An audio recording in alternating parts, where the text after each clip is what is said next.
Okay, as I promised you before, now we are going to start to work on the terms one by one, to work them in details and to give you points to consider while using these terms. Here we are with the X-Works. As you can see, the risk of transfer, freight charge and insurance is on the seller up to the delivery point, which is its own premises in this case.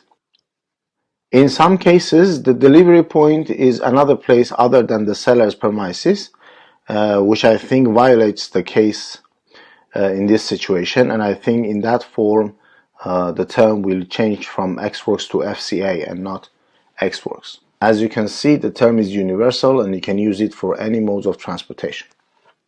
Let's take a look at the definition once more. In X-Works, the seller provides the goods ready to be loaded at their place or an agreed place in an agreed time or time period. The delivery happens when the goods are ready to be picked up. So, there are 2 points here. First of all, when we say that the seller provides the goods ready to be loaded, it means that the loading is not on the seller in this case. The sellers in most of the cases provide their own forklift to load the goods. It is not their responsibility, and if anything happens in that process, it's on the buyer. Then here you see in an agreed time or time period. So if we consider that the delivery happens when the goods are ready to be picked up, and also consider that there will be an agreed time or time period for the pickup, you will understand that in case anything happens to the goods in that agreed time or in that time period, the responsibility is on the buyer and not the seller. Okay, here we go with the exact quotes from book 2020. A1, general obligations. In each of the 11 rules, the seller must provide the goods and their commercial invoices as required by the contract of sales and any other evidence of conformity, such as an analysis certificate or a weighbridge document, etc., that might be relevant and specified in the contract. Each of the rules also provides that any documents can be in paper or electronic form as agreed to in the contract. Or if the contract makes no mention of this, then as is customary. The rules do not define what electronic form is. It can be anything from a PDF file to blockchain or some format yet to be developed in the future. So, as for the X-Works, as you remember, we said that in X-Works the customs formalities in the country of origin is on the buyer. So in X-Works the only document that the seller has to provide is the commercial invoice and the packing list. B1, general obligations. In each of the rules, the buyer must pay the price of the goods as stated in the contract of sale. The rule does not refer to when the payment is to be made: before shipment, immediately after the shipment, 30 days after shipment, half now and half later, or whatever, or how it is to be paid: prepayment against an email of copy documents, on presentation of documents to the bank under a letter of credit, or other arrangements. These matters should be specified in the contract. So this means that if you want to clarify the payment method and time, you must clarify this in your contract. Of course, in all rules, in all terms, the term specifies that the buyer has to pay the price of the goods. B1, general obligations. In each of the rules, the buyer must pay the price of the goods as stated in the contract of sale. The rule does not refer to when the payment is to be made: before shipment, immediately after the shipment, 30 days after shipment, half now and half later, or whatever, or how it is to be paid: prepayment against an email of copy documents, on presentation of documents to the bank under a letter of credit, or other arrangements. These matters should be specified in the contract. So this means that if you want to clarify the payment method and time, you must clarify this in your contract. Of course, in all rules, in all terms, the term specifies that the buyer has to pay the price of the goods. A2, delivery. In Xworks, the seller delivers simply when the goods are placed at the disposal of the buyer at an agreed point, which is usually the seller's own premises or somewhere like their contracted manufacturer, on the specifically agreed date or within the agreed period, such as by 31st of March or within 90 days after contract date. This means that even though the goods are simply sitting within the seller's premises, they have already been delivered. The act of delivery here is not a physical handing over by a movement of goods, but a notional one achieved by the seller giving the appropriate notice to the buyer. So if you are an exporter and you want to get your payment from the buyer, and the buyer relies on the delivery in order to make the payment, the delivery is done when the goods are ready to be picked up. And if you just send a picture of the goods with a label on it showing the customer's order number and the production batch number or whatever that specifies that these products are for that specific customer, it means the delivery is done and the customer has to pay the price of the goods. When the buyer arranges a collecting vehicle, whether the carrier's vehicle or the buyer's own vehicle, to be at the named premises, the seller has no obligation to load that vehicle. According to this rule, the buyer must load the vehicle, but in most cases, this is simply not practical for a number of reasons. The seller, most likely for insurance and safety reasons, will not allow non-employees in their warehouse or factory. The seller certainly would not allow a buyer to go rampaging around a premises in a forklift that the buyer rolled off their vehicle, and to physically move the goods off, say a rack 3 meters up, might need a specialized forklift. So in this case, as we told you before, the delivery happens when the goods are ready to be picked up and the loading is not on the seller. But according to this item, as you see, there are some problems with this. In most cases, the seller arranges the loading on the buyer's risk and cost. So if anything happens to the goods during the loading process, the responsibility is on the buyer. The seller might even use an automated picking and dispatch system. Usually, the seller would be best placed to load the buyer's vehicle, but if this is the expectation, then the contract should clearly state that they do so at the buyer's cost and risk. If the buyer is not prepared to take this risk, then Xwork is not the appropriate rule to be used, and the parties should consider the FCA rule instead, where it is the seller's obligation and risk to load the collecting vehicle. This item is quite clear, and the only point to that is to use FCA if you, as an exporter, have an automatic dispatching system, or your product needs a special tool for loading which is beyond the buyer's ability to provide. If the goods are going to be at a location other than the seller's premises, such as a contracted manufacturer, or if the seller has several places within their premises, such as numerous dispatch docks, this information needs to be communicated to the buyer so their vehicle goes to the correct location. Any restrictions at the site need to be communicated too. If, for example, the loading dock needs to be accessed through a car park, it might be that a 40-foot container on a trailer cannot be brought close to that dock, or there might be restrictions on truck size in a narrow roadway. This item states the necessity of a precise communication between the buyer, the seller, and the carrier.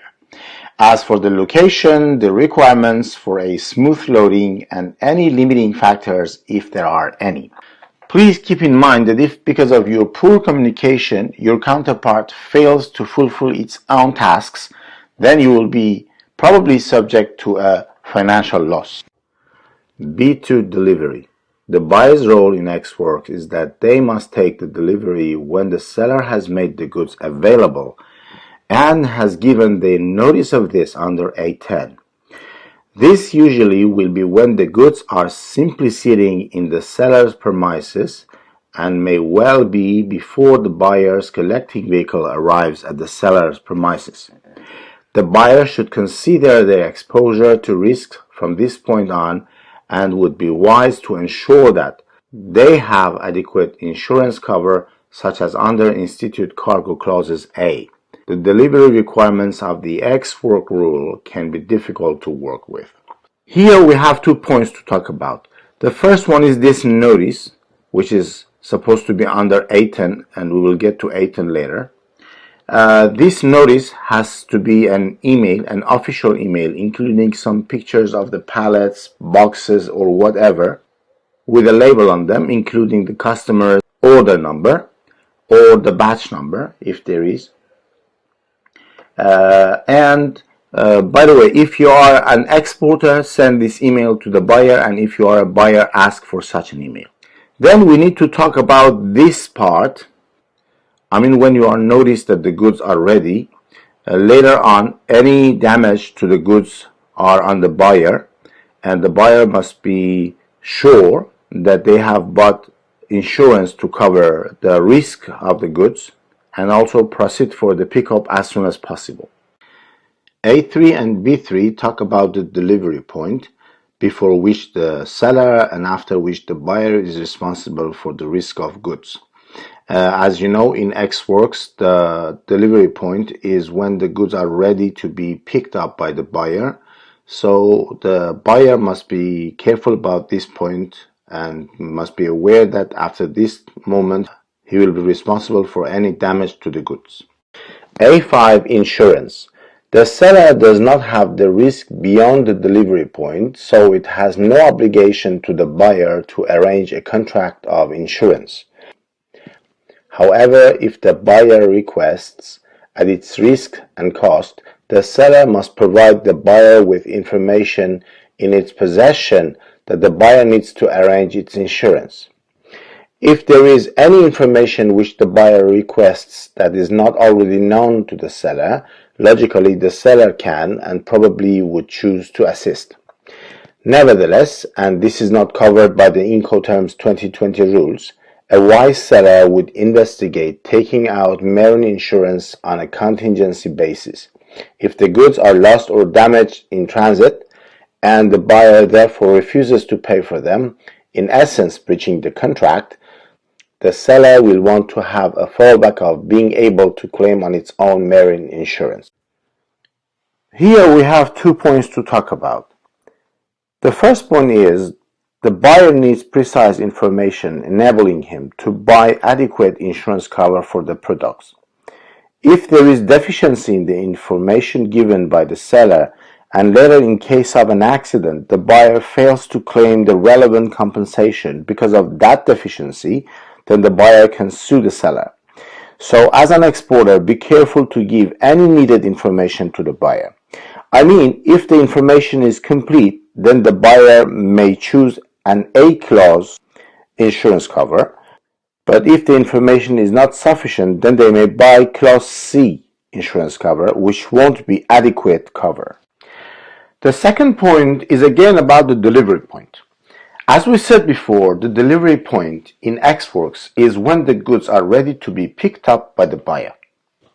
A wise exporter receives the amount of deal before loading, but if, in any case, such as a letter of credit, deferred payment, credit payment, and so on, payment is postponed to a later time, then it is obvious that the exporter needs to buy adequate insurance cover.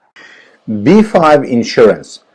Despite having the risk of loss or damage to the goods from the delivery point, the buyer does not have any obligation to the seller to insure the goods.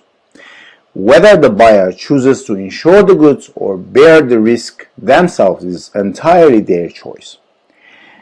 Well, this item seems crazy at first, but just keep in mind that in case of a conflict, the lawyers on both sides start looking for any kind of ignorance by the other side to use it in their lawsuit. So this item is designed to save their time. A6. Delivery transport documents. Because the seller delivers when it makes the cargo available to the buyer to collect, the seller has no obligation to provide the buyer with any delivery or transport document. B6. Because the buyer receives the goods from the seller, it must provide the seller with appropriate evidence of having taken delivery. The form of that evidence is a matter to be agreed in the contract of sale to suit both parties. It could be a signature on the seller's copy of the invoice, it could be the buyer's simple receipt, it could be a freight forwarder's cargo receipt, or some other form of evidence of having taken the goods. So, here we have 3 points to mention. First, in Xworks, the seller has to provide the invoice and the packing list, but in case the buyer needs more documents, such as some technical documents for inspection companies or any other purpose, it has to be agreed in the contract of sale. The second point is that if you use Xworks with a letter of credit, be careful with the shipping documents you commit to submit to your bank to collect your payment. Later we will explain more about this. And the third point to mention, if the product you are buying needs health certificates or any other certificates which can only be obtained by the seller who is a manufacturer in these cases, don't use Xworks and use FCA instead. A7. Export-import clearance. Xworks is more suited to domestic transactions rather than international transactions. In domestic transactions, the seller has no obligation as there are not likely to be any clearances required. In international transactions, the seller has no obligation to arrange any export or transit or import clearances. However, if the buyer requests at its own risk and cost, the seller must assist in obtaining any documents and or information which relate to formalities required by the countries of export, transit, import, such as permits or licenses, security clearance for export, transit, import, pre-shipment inspection required by the export, transit, import authorities, and any other official authorizations or approvals. We have mentioned these items in coming slides and we will talk about it later. B7. Export-import clearance. In domestic transactions, the buyer has no obligation to the seller as there are not likely to be any clearances required. In international transactions, it is up to the buyer to carry out at its own cost all export, transit, import formalities required by the countries concerned, such as any permits or licenses, any security clearances, pre-shipment inspection, and any other authorizations or formalities. Note that expression "it is up to" the buyer because all of these occur after Xworks delivery, so if the buyer fails to do any of these, it is at its own risk as delivery has already occurred. There is one important point here. As stated before, in Xworks, the buyer doesn't have to export the purchased merchandise. This will put the seller at risk in its local market. We will address this later on in other slides. A8. Checking, packaging, and marking. In all rules, seller must pay the costs of any checking operations which are necessary for delivering the goods, such as checking quality, measuring the goods and or packaging, weighing, counting the goods and or packaging. I would like to add a point here between two paragraphs. Please be careful not to mistake these costs with inspection costs paid to companies such as SGS, SAR, BV, or other companies, other inspection companies.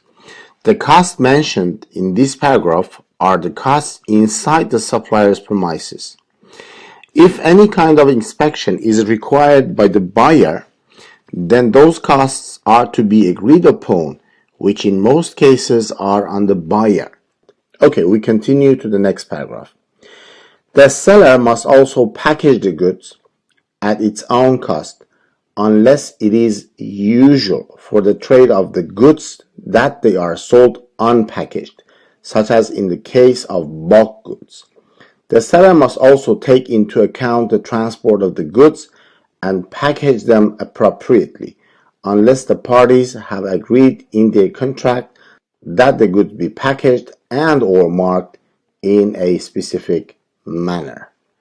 As for the packaging, I should mention that any product has its own standard export packing, and the seller is supposed to use this standard export packaging. As the code says, extra requirements must be agreed on. B8. Checking, packaging, marking. In all rules, there is no obligation from the buyer to the seller as regards packaging and marking. There can in practice, however, be agreed exceptions, such as when the buyer provides the seller with labels, logos, or similar. There is only one point here. As for the standard export packing, the buyer doesn't have to mention anything.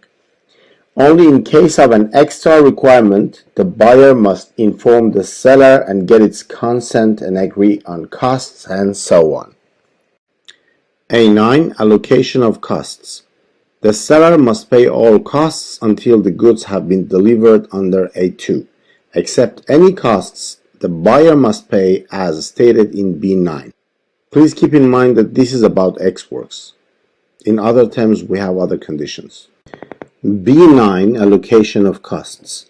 The buyer must pay all costs from the time the goods have been delivered under A2. Reimburse the seller for any costs they incurred, providing the buyer with any assistance or information which the buyer needed to arrange transport, insurance, or export and import formalities. The buyer must pay any and all duties, taxes, other charges, and costs of any customs and other export formalities required if the goods are exported. The buyer also must pay any additional costs incurred either if they have failed to take the delivery of the goods when they have been placed at their disposal, or if they have failed to give the seller appropriate notice, provided the seller had clearly identified the goods as being the contract goods. I have no comments about this, everything is clear here. A10. Notices. The seller must give notice to the buyer which is needed for the buyer to take delivery of the goods. The form of this notice should be included in the terms and conditions of the contract, detailing whether a brief email or some manner of more formal notice is agreed. B10. Notices. If the parties agree that the buyer is entitled to nominate a place of taking delivery within the named place and or the time within any agreed period, the buyer must give the seller sufficient notice. This means, for example, that if the agreed delivery place is a large bulk storage facility, the buyer may nominate a particular area which is outside a restricted zone in which it is not allowed to operate its own equipment with its own personnel so that it can load its vehicle. It also means, for example, where the delivery period is a particular calendar month and the buyer wants to take delivery on the 17th day of that month. The buyer must give sufficient notice of this to the seller. Both such matters would usually be detailed in the sales contract. Ex Works. Points to keep in mind.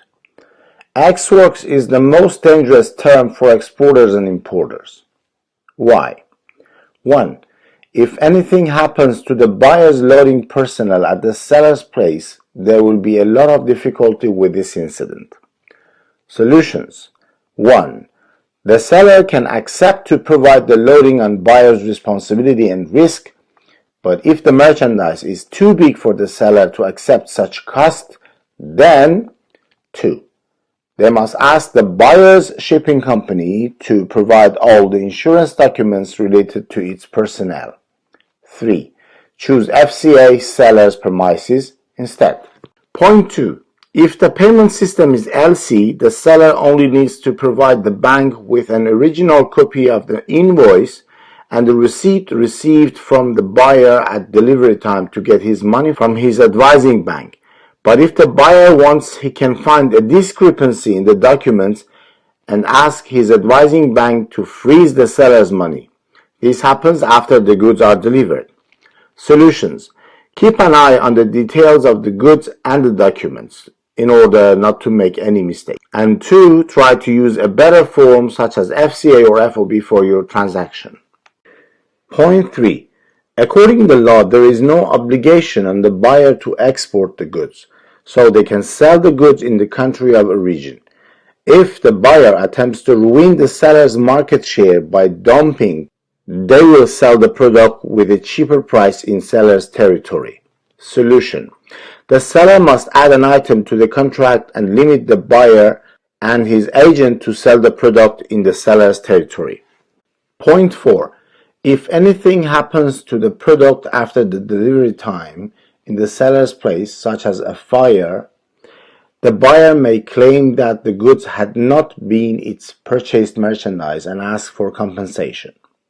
If you remember, we talked about this item in B2 delivery. Solution.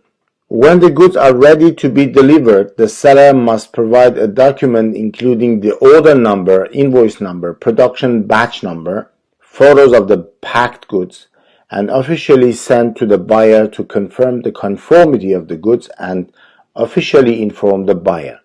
As for the buyer, they must always ask the proof of readiness at the agreed time or time period. Point 6. Sellers may face some problems with those buyers who fail to arrange an on-time pickup by their freight forwarders. This may cause warehouse congestions and added costs which will affect the profitability of the deal. Solution. The seller must keep an eye on this issue and include an item in their sales contract which will impose the buyer to a penalty per day in case of a delayed pickup.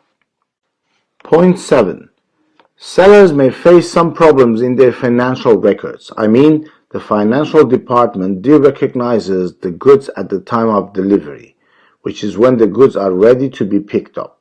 This in turn will cause a difficulty with the goods issue date, the date on which the goods physically leave the seller's premises. If the buyer fails to pick the goods up on the due date, then the goods issue date doesn't match the de-recognition date. Solution. In case this creates a serious problem for your financial department, choose FCA, your premises, instead. Point 8. Buyers may face some problems in their customs affairs process. As the buyer is far away from the country of origin, the exporting country, they have a weak control on the process, so in case of any difficulty emerging at the customs, it will be difficult for them to solve it. Solution. We advise FCA seller's premises instead. In case the buyer wants to use this term for their purchase, since there may be other goods from other producers to be collected in one container, then they will have to nominate an agent in the country of origin who will take on these affairs. 9. The Incoterms rule skip when title passes from the seller to the buyer. This needs to be defined separately in the sales contract. When the title passes, the merchandise is later on a property of the buyer.